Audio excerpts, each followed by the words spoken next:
Kaixo, orain klasean egindako ariketak egingo ditugu.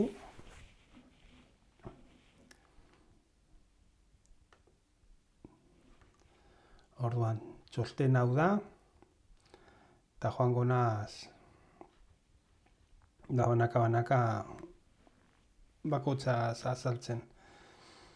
Hemen ikusi duzue gezi mota bi daudela, ez ba? 56a, 57a zuritxoagoa dira, horrek esan nahi du zurien txanda dela, 58a beltzen dago, horrek esan nahi du beltzen txanda dela. Gainera konturatzen bagara, beltzen txanda denean, diagraman, beheko aldean pieza beltzak agertzen dira.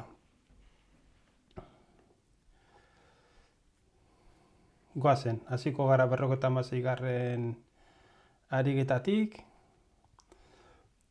Orduan, geziak zer adierazten du.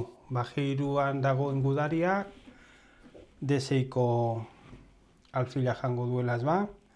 Orduan, azalpeneko bideoan hartu zitzaidan esatea,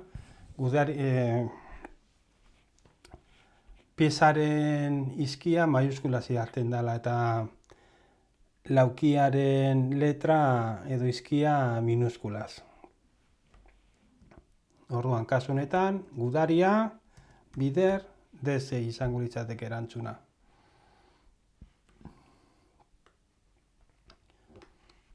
Hurrengo ariketa, 57a, zurien txanda. Anderea matzatu dute, H bostean dagoen anderea, eta F3 laukira doa, ez ba? Kasu honetan, anderea F3ra. F3an, piezarik ez dagoenez, ez da biderke eta ikurra eta hori guztia gertzen. 58garren ariketa. Beltzen txanda. Hau da, peoiak pieza bat jaten duenean edo peoi bat jaten duenean. Gogoratzen zarete zelan adierazten zen? Lehenengo idazten zen, peoia ze zutabetan dagoen. Kasu honetan, D zutabean. Eta D hau minuskulaz idazten da. Eta piezen izkiaren modokoa maiuskulaz idazten dela. Orduan, D minuskula eta gero, ze laukitara doa, C3ra. Eta C3an pieza jango du, ez ba? Orduan, D bider C3 izango litzateke erantzuna.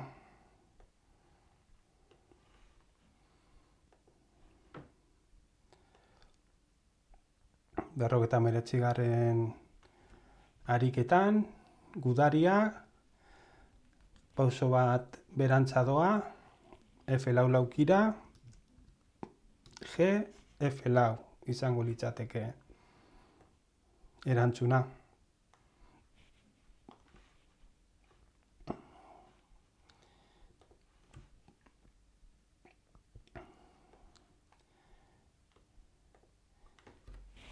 Hirurogeigarren ariketa, zurien txanda, geziak adierazten du, E5ko zaldi zuriak, C4an dagoen peoi beltza jango duela. Zaldien izkia zein da, Z, C4. Baina C4 aurkariaren pieza bat dagoenez, biderketa ikurra ere gehitzen dugu. 61garren ariketan beltzen txanda da, eta geziak zer adierazten du, D8ko anderea, H4ra doala. Eta zer gertatzen da lauki horretan jartzen denean, xak ematen duela. Beraz, gehi ikurra gehituko diogu. Eta gogoratzen zarete, xak ematea zelan adierazten zen, erabi ditugu. Geketa ikur bi jartea, edo gaur egun gehien erabiltzen den ikurra erabiltzea, almohadillaren ikurra. Almohadilla ikurra hauxe da.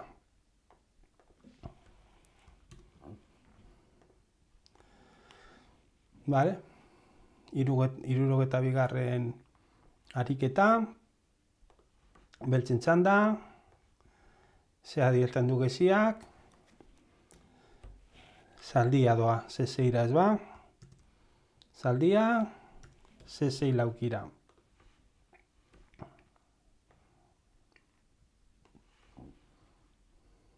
Goazen 63. ariketarekin.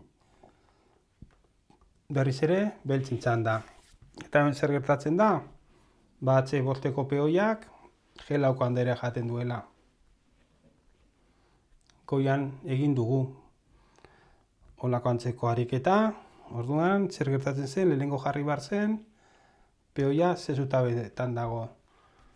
Peoia piezalten ez, bere izkia minuskulaz doa. H bider, handera ze laukitan dago, G laun. Orduan, H bider G lau.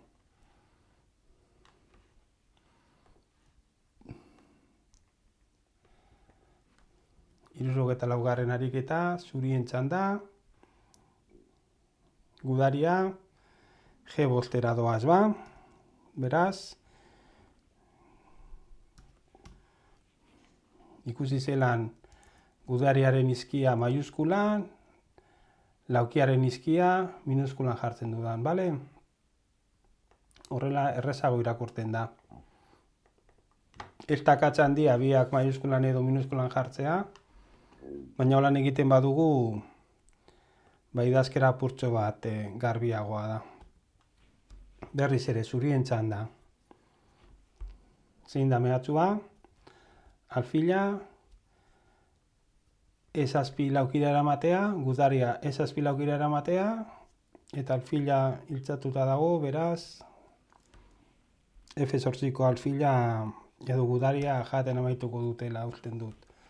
Baina jokaldia zein da, gudaria ezazpi laukira.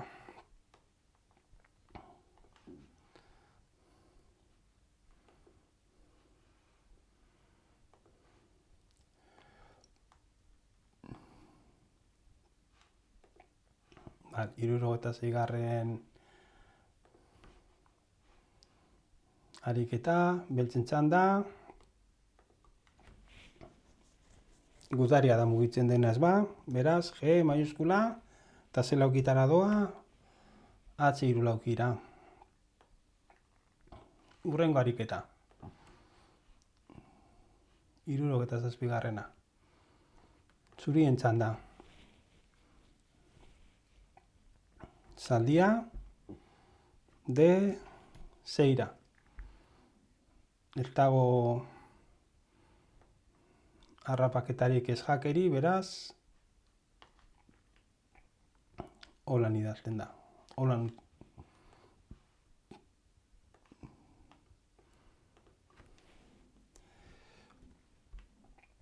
Vale. Zaldia da mugitzen dena. Eta D lau laukira doa. Dale, hemen kontuan izan, bi zaldi beltza joan aldira direla D laukira. Beraz,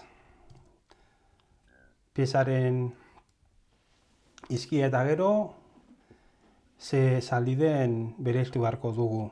Kasu honetan, F zutabean dagoen zaldia da ez ba, eta D lauan, peoi bat zuri bat dagoenez, bider, D lau.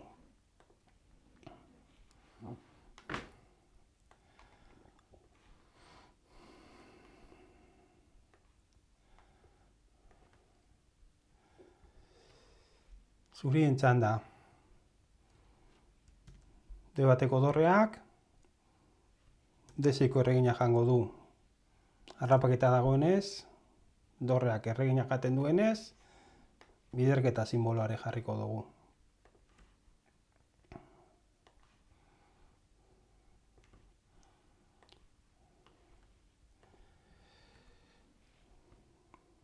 zaldia. Zaldia zer egiten du? D-hiruko alfila harrapatu. Beraz, zeta bider D-hiru.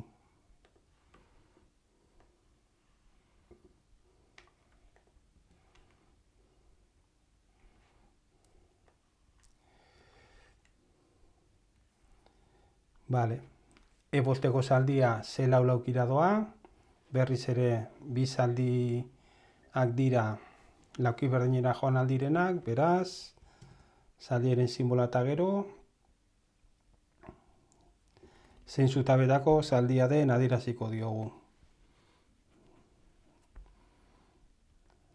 E zutabekoa. Eta ze laukitara doa, ze laura.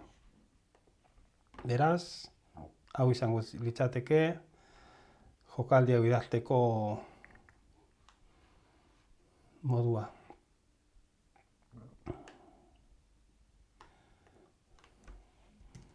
Zurien txanda, ebira, berriz ere zaldi bia joan aldira. Guk, G zutabean dagoen zaldia nahi dugu mugitu. Beraz, Z eta G zutabean dagoen zaldia, ebi laukira. Eta, azken ariketa,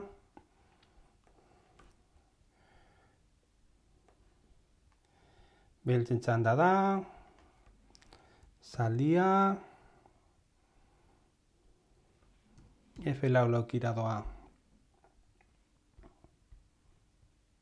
Ikusten dozue zaldiak enduta desazpiko erregea defentsa barik geratzen dela? Bai, holan da, baina zer gertatzen da zaldia F laura doanean sakea ematen duela. Eta konturatzen bazarete, zaldi beltzak F lau laukitik, erregea mehatzatzeaz gain, D-hiruko erregina ere, edo handera ere mehatzatzen duela. Orduan, zaldia F lau jake, erregea mugitu egin beharko da, eta horrengo jokaldian beltzek D-hiruko erregina jango dute. Hau izan da lehenengo txostenaren ariketako bideoak.